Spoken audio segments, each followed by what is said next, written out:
राधे श्याम भाई साहब आज बात करते हैं अपने देश में चल रहे कन्वर्जन्स पर। जो हमारे देश में बहुत ज़्यादा ये मिशनरीज़ हैं जो कन्वर्जन कर रहे हैं भाई साहब। पंजाब के गुरदासपुर रीजन में तो सबसे ज़्यादा कन्वर्जन हो रहे हैं और शोभा यात्राएं निकल रही हैं। उसके अलावा आप देखिए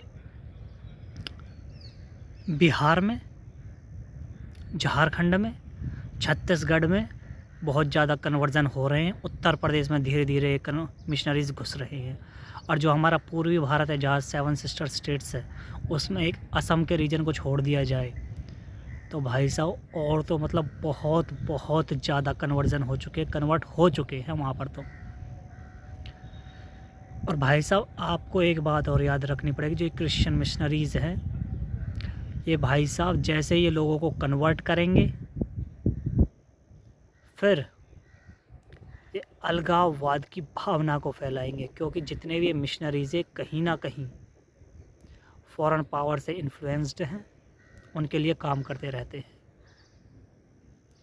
जैसे ये पॉलिटिकल पावर आएगी इनके पास, पॉलिटिकल पावर को ये इन्फ्लुएंस करेंगे तो भाई साहब ये किसी भी देश के लिए ख़तरा बन सकती हैं। बिल्कुल इसका सबसे अच्छा उदाहरण अभी आप देख लीजिए। एक देश में तख्ता पलट हो गया, हमारे पड़ोसी देश में बांग्लादेश में। शेख हसीना जी ने क्या कहा था कि कोई वाइट बंदा है जिसको यहाँ एक नया देश बनाना है, एक क्रिश्चियन नेशन बनाना है। तो भाई साहब उसके बाद फिर यूएस में जाकर मिजोरम के सीएम है, बहुत ही ज़्यादा डिप्लोमेटिक लैंग्वेज बोलते हैं, सिंगल एडमिनिस्ट्रेशन की बात करते हैं, वन अंडर सिंगल एडमिनिस्ट्रेशन है इसकी बात जो उन्होंने बोली है। तो भाई साहब ये हो रहा है।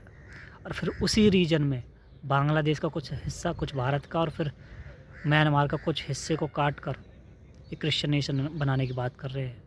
और वहाँ इतने ज़्यादा वहाँ तो कन्वर्ट हो ही चुके हैं सारे लोग, और फिर उन्होंने अलगाववाद की भावना फैलाई जा रही है। तो याद रखना ऐसा ही ये पूरे देश भर में करेंगे, अलगाववाद की भावनाएं फैलाएंगे, जैसा वहाँ का बहुत अच्छा उदाहरण है। और भाई साहब कोई भी यदि अपने देश से पहले, अपने राष्ट्र से पहले ये कहेगा, धर्म को रखेगा, तो भाई साहब वो ही होगा जो 1947 में हो। और जो अभी का आप देख रहे हो, अभी का जो उदाहरण जो क्रिश्चियन नेशन बनाने की बात हो रही है वो तो अभी देख लो, हाल फिलहाल में करंट सिचुएशन में। इससे पहले हमारे इतिहास में 1947 में हो चुका है, जब धर्म के नाम पर देश बना था पाकिस्तान। तो आपको समझना पड़ेगा किसी भी व्यक्ति के लिए सबसे पहले उसका देश होना चाहिए, फिर उसके तुरंत बाद 1.1 पर उसका धर्म होना चाहिए, और दूसरे नंबर पर जो भी आपकी सहूलियत अनुसार आप कुछ भी रख से।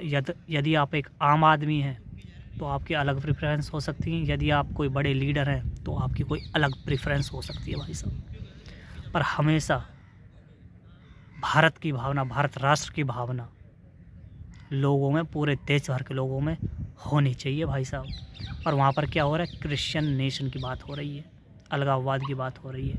ऐसा ये लोग पूरे देश भर में करेंगे भाई साहब, पूरे देश भर में। धीरे धीरे पॉलिटिकल इन्फ्लुएंस की तरफ ये लोग बढ़ रहे हैं, कन्वर्जन कर करके।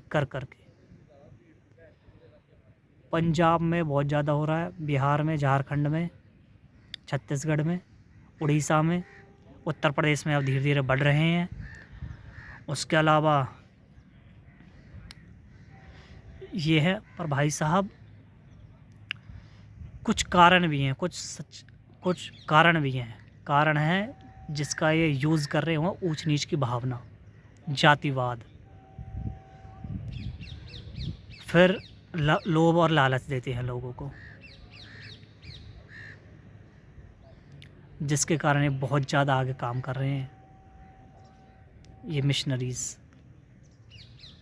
तो आपको समझना पड़ेगा भाई साहब, इतना ज़्यादा कन्वर्जन होना, फिर उनमें अलगाववाद की भावना होना, किसी भी देश के लिए ख़तरा बन सकती हैं ये चीज़ें, किसी भी धर्म के लिए ख़तरा बन सकती हैं ये सारी चीज़ें। तो ये हो रहा भाई साहब अभी पूरे देश भर में और अथाह लेवल पर लगे हुए हैं ये।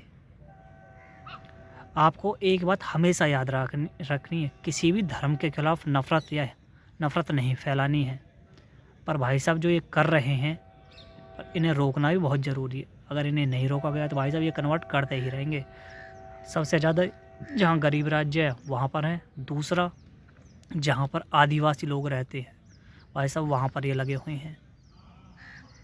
ये सारी चीज़ें हो रही हैं हमारे देश में। तो भाई साहब ये बात रखनी थी हमें, क्योंकि हम यहाँ पर सबके लिए आवाज़ उठा रहे हैं, तो भाई साहब इसके लिए आवाज़ उठाएंगे बिल्कुल। जय तिरंगा, जय भारत।